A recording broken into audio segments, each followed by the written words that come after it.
Sejam bem-vindos ao canal Mateus 17.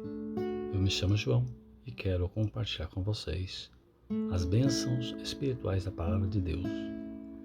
E eu quero começar com Gênesis 12, versículo 1. Disse Deus a Abrão: Abrão, sai-te da tua terra e da tua parentela e da casa de teu pai, para a terra que eu te mostrarei. E no versículo 2, Deus diz assim: E far-te-ei uma grande nação, e abençoar-te-ei, e engrandecerei o teu nome, e tu serás uma bênção. No versículo 3, Deus continua falando com Abrão e diz: E abençoarei os que te abençoarem, e amaldiçoarei os que te amaldiçoarem. Em ti serão benditas todas as famílias da terra. Alguns estudiosos dizem que esse versículo 3 de Gênesis 12 é um versículo messiânico, que está fazendo referência a Jesus. Mas vamos continuar aqui esse estudo. Então, alguém pode estar pensando, por que Deus pediu a Abrão que saísse da casa de teu pai, e se afastasse ali da sua família, dos seus amigos, do seu emprego, da sua terra?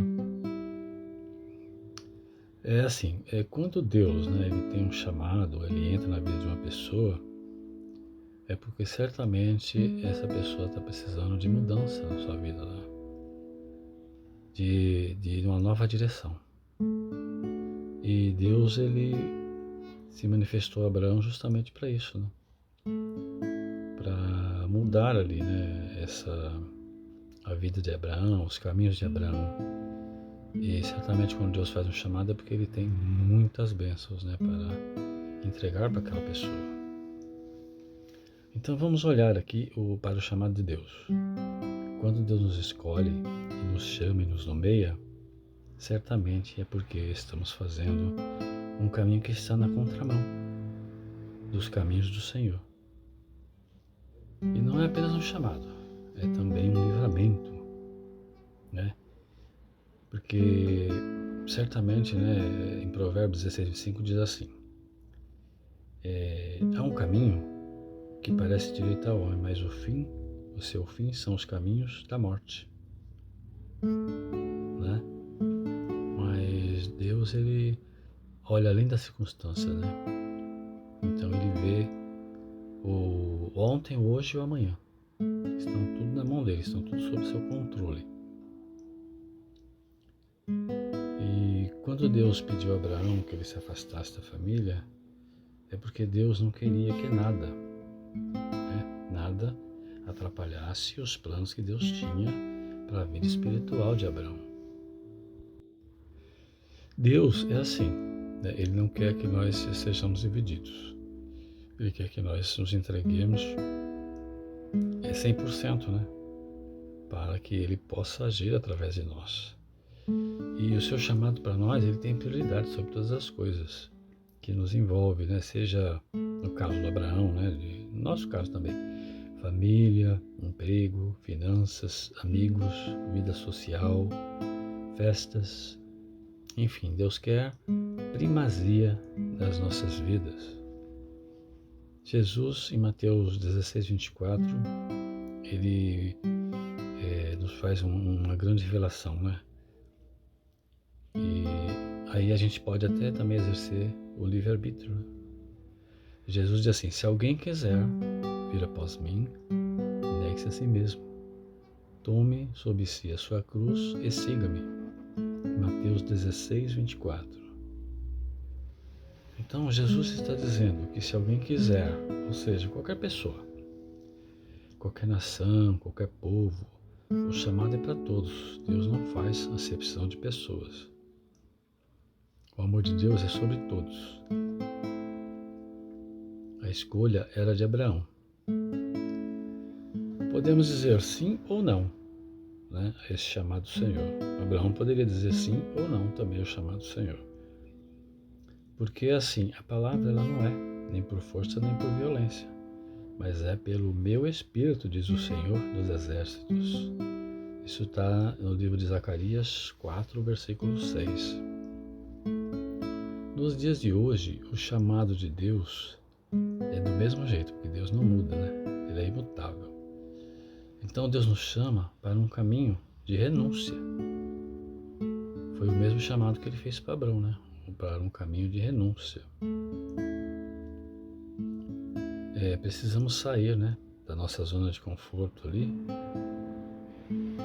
e assim nos afastar de tudo que nos cerca, né? Porque se não estiver em alinhamento com a palavra de Deus, acaba sendo um impedimento, né?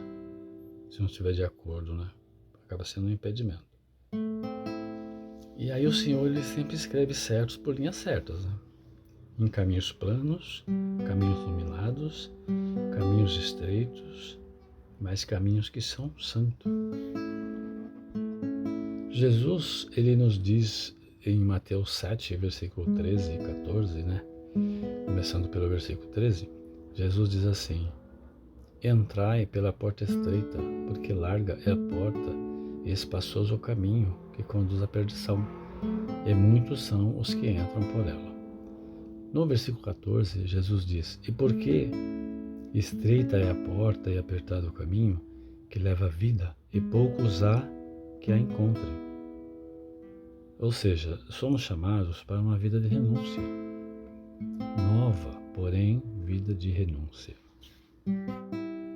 É necessário nascer de novo, ser uma nova criatura. Quando Nicodemos foi ter com Jesus de noite, por temer ser expulso da sinagoga pelos fariseus, Jesus lhe disse: na verdade, te digo que aquele que não nascer da água e do Espírito não pode entrar no reino de Deus.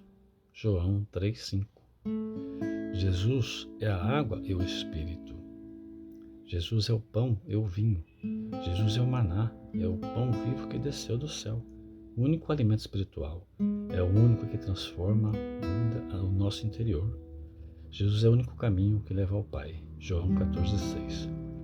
O apóstolo Paulo, em 2 Coríntios 5, versículo 17, ele diz assim, 2 Coríntios 5, 17, diz assim: Assim que, se alguém está em Cristo Jesus, nova criatura é, as coisas velhas já passaram, eis que tudo se fez novo. É necessário mudar com Deus, não podemos ser os mesmos de antes, né? Porque Deus ele muda, ele transforma. Deus mudou o nome de Abrão para Abraão. Deus mudou o nome de Saulo para Paulo. Deus transformou trevas em luz. Deus quer mudar nosso nome, nossa casa, nossa família, nossa vida. Deus ele transforma. E assim, é uma vida de renúncia, né? Quando a gente aceita Jesus, nós temos que renunciar. Eu gostaria de encerrar com uma passagem, né, de Provérbios 4, versículo 18, que diz assim: Mas a vereda dos justos é como a luz da aurora, que vai brilhando mais e mais até ser dia perfeito. As pessoas, a família, os amigos, os colegas, os vizinhos não terão como não ver essa luz em nossas vidas. Fiquem na paz, na graça e na misericórdia de Deus. Amém.